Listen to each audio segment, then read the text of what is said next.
Several years ago, I made a real-life Minecraft painting, which was pretty trash. Of course I was proud of it at the time, but back then I was a noob. And now it has aged, making it worse because it warped, became flimsy, and has a bunch of air bubbles. Basically, this needs a replacement. So now with my new skills, it's time to one-up myself and everyone else on the internet, making the best real-life Minecraft paintings out there.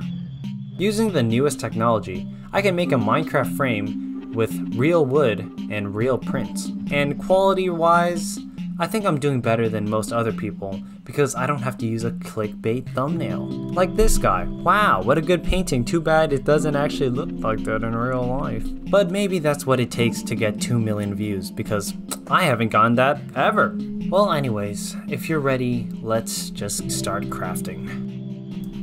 As an artist, the first thing is to study what we're making. So, what is a Minecraft painting? Well, it's 8 sticks in 1 wool, making a pixelated art piece in a wood frame. To make this in real life, I'd simply have to make the art piece and a wood frame. Unfortunately, using wool to make a canvas and painting that canvas would be inefficient.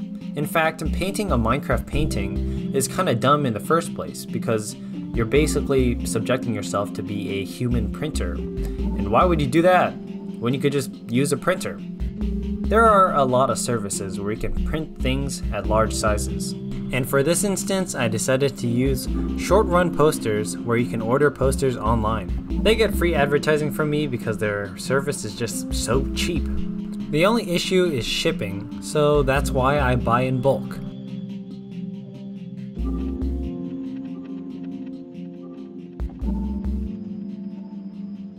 Since the print service usually doesn't print squares, I just put them on the same poster and cut them out. With this, half of the job is pretty much done, and if you were expecting a video of someone painting this manually, you came to the wrong place. Instead, most of the time is spent on the frame. Welcome to my garage. I have no experience making frames whatsoever, but I do have a bit of useful technology in my arsenal. This is the Falcon 1 laser engraver from Creality. I made a whole other video about this product recently, so if you want to learn more about it, check it out over there. But basically, it uses a 22-watt laser to cut wood, and it's perfect for small woodworking projects like this. The biggest perk about using a laser engraver is that you can design the frame digitally, and the laser engraver will take care of perfect measurements without any human error. This would replace the need to use a saw or measurements to get a proper frame. So what are we gonna do exactly?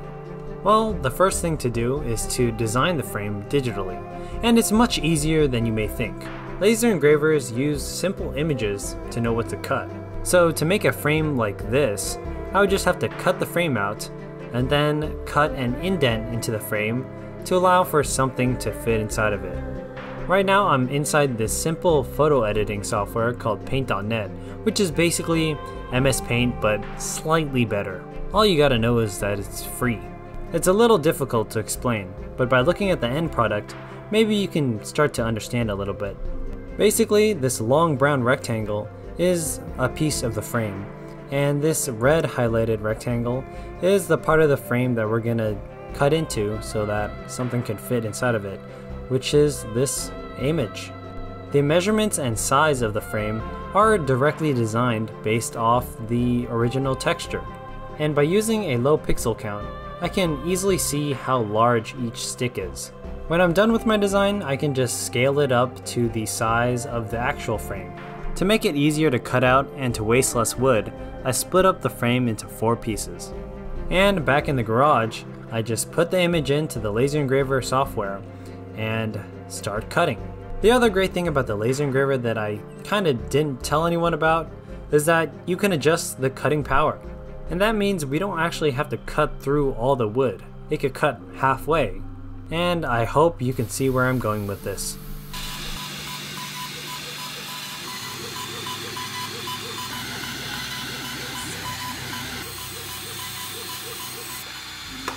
Bring towels.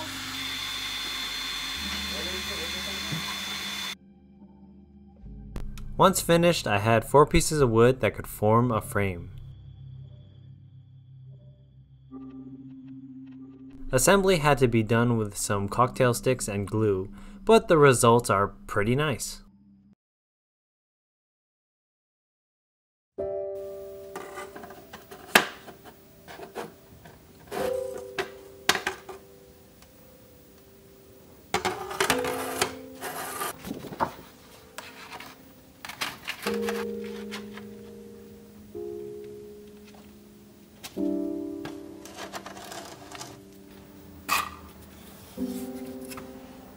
Almost like magic, the picture and the cardboard cutout that I made fit in the frame perfectly. No power tools, no saws, just a laser engraver.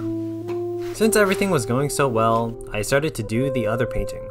I wanted to do this one because it's so iconic due to the creeper, and plus I needed a replacement for my old one. I designed it the same way, just with different measurements.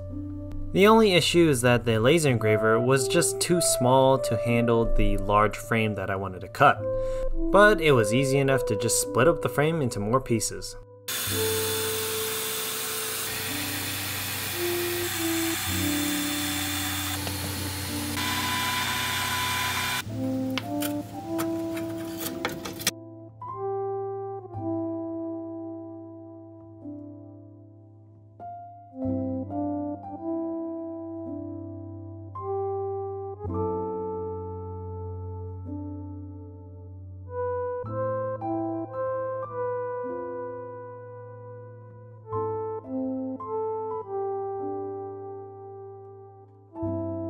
While making this frame, I realized it was just ever so slightly too long, so I just trimmed it off with the laser engraver once again, and there was no longer a problem. And if you ever realize, in most of my videos, I always keep in those weird mistakes that I make while crafting, which just happened. And I like adding these because it shows that making things isn't always super smooth, and there's always going to be some hiccups along the road.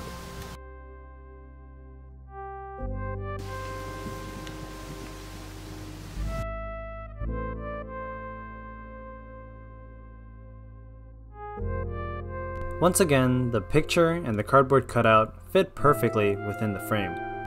And I have to give it props to the laser engraver for its ability to create something like this. I don't even know who to go to get a custom made frame, so I'm glad that the laser engraver can support me in this little woodworking project. Right now the frames do look pretty good, but I want to make them slightly better. Going back to the video game, the frames are obviously a different color than what I have right here. And if I really want to make the best Minecraft paintings on the internet, I'm going to have to make it as accurate as possible. To achieve that look, I simply had to change the color of the wood. First was a wood stain that I bought from Home Depot. This darkened and gave more vibrancy to the wood, and walnut wood under a stain just looks amazing.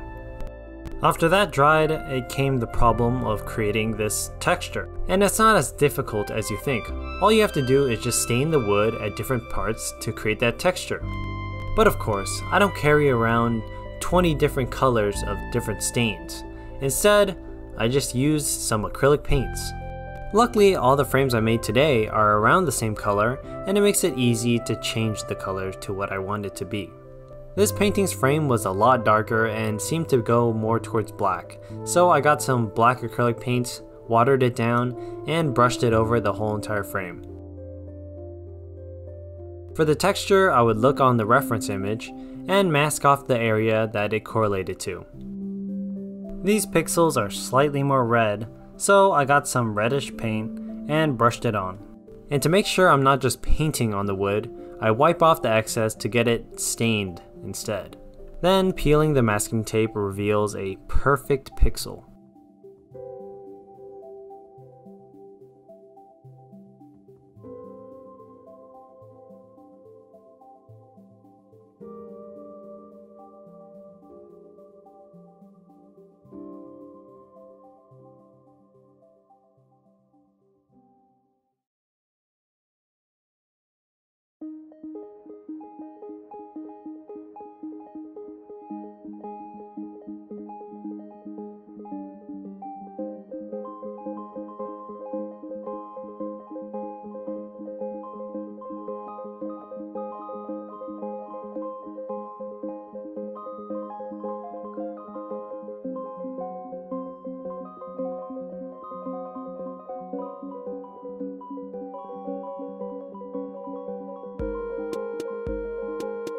In the end, the Minecraft paintings I made turned out brilliant. Every time I photograph them, they kinda look like they're fake, which I think is a great compliment.